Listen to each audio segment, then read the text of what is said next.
سنوات. بطولة اليورو 2021 بعد انتظار تام 5 سنوات.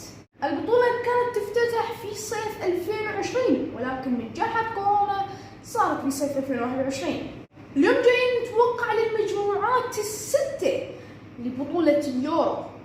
البطولة ستقام في 12 مدينة أوروبية. التحدي وما تعرف الفريقين الأولين الصاعدين في دور 16. التحدي تعرف الثالث والرابع. مجموعات اليورو قانونها كالتالي: الأول والثاني من كل مجموعة بالإضافة لأفضل 4 ثوالث. ما يطول عليكم، فهيا خلينا نتوقع المجموعات ال6 لبطولة اليورو. بس قبل أي شيء وقبل لا نتوقع، لايك وشير وسبسكرايب ونشر المقطع بصحتكم. تابعونا على انستغرام والفيسبوك وكل التواصل الاجتماعي. ويلا خلينا نبدأ في الحلقة. المجموعة A اللي هي بها تركيا وويلز وإيطاليا وسويسرا. برأيي إيطاليا كمصدر للمجموعة، والثاني اللي هو المنتخب السويسري، والثالث اللي هو ويلز. صح إن ويلز أداء في التحضيري سيء جدا وخسر ب3 أهداف لا شيء أمام المنتخب الفرنسي، ولكن في التحضير أكيد راح يكون أفضل.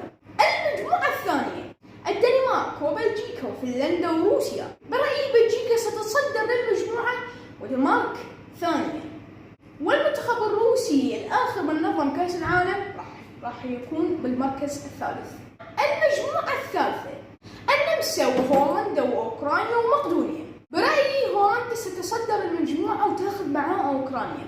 المركز الثالث راح يكون المنتخب النمسا. المجموعة الرابعة المنتخب الإنجليزي واسكتلندا وكرواتيا وجمهورية التشيك. برأيي انجلترا مصدرة المجموعة وتاخذ معاها كرواتيا، واسكتلندا ستكون ثالث المجموعة.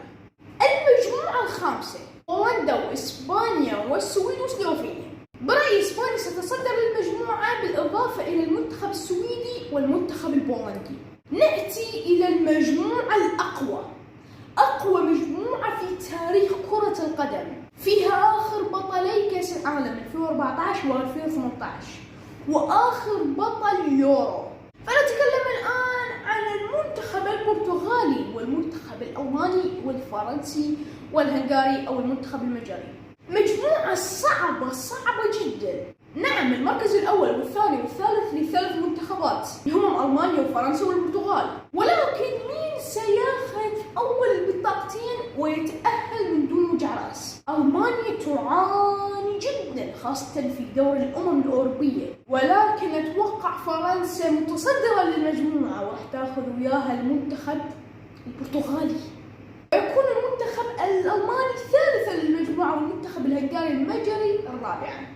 الله يستر، ممكن أن يكون تنقلب هذه المجموعة راسا على عقب، وممكن المنتخب الألماني يصعد رابعا والمجر تتأهل. هذه توقعاتي، وسنراكم يوم 28 من هذا الشهر بعد نهاية دور المجموعات. لا تنسى تكتب توقعك في خانة التعليقات. ونسيت أقول لكم إنه جريزمان وكريستيانو رونالدو وزلاتان إبراهيموفيتش ومبابي وبنزيما سيشاركون في هذه البطولة. إن شاء الله تكون